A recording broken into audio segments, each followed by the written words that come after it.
During this video, I want to walk you through how to set up the rewards system inside of your survey.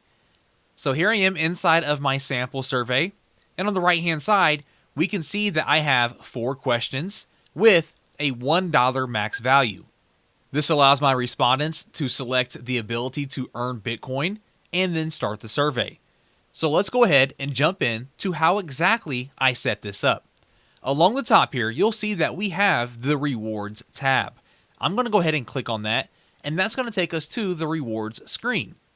Now on the left hand side, we have the ability to set the max reward per response, and you can see right now I have it on $1. You are free to set this to whatever amount that you would like.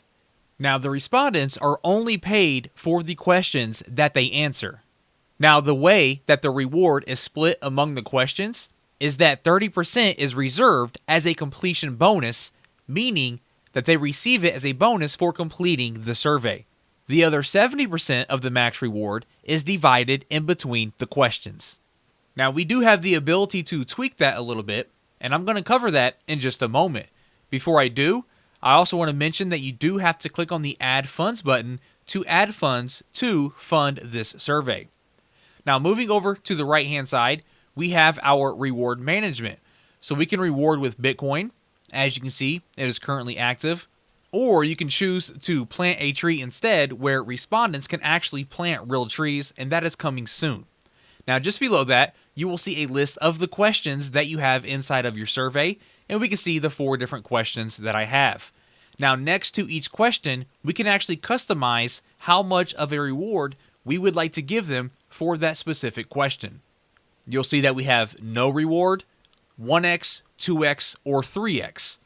Now what I recommend is to change this and give bigger rewards depending on how much effort or time is required for that question. So for example, how easy is it to use our software? I give them 5 different choices so they can read through those and decide on which one's best. Since there's 5 different choices, I'm going to make this a 2x reward. Would you recommend our software to a friend? This is a yes or no question. Very simple, yes or no. I'm going to leave that on 1x. Then I have, can you explain your favorite feature and what makes it great? This is an open-ended question with a text box. I am asking them to take their time, think about their favorite features, and actually type a response to me. Since that takes more time out of their day and more effort, I'm going to make that a 3x. And lastly, we have a multiple choice. Please select each feature that you use daily. I have 6 different options listed, and they can select as many as they want. I'm going to make that 2x. And now that I have those selected, my $1 response is going to be evenly distributed depending on the options that I selected here. And finally, as you collect more data through your survey and through your respondents, you can always come back in here and make changes if necessary.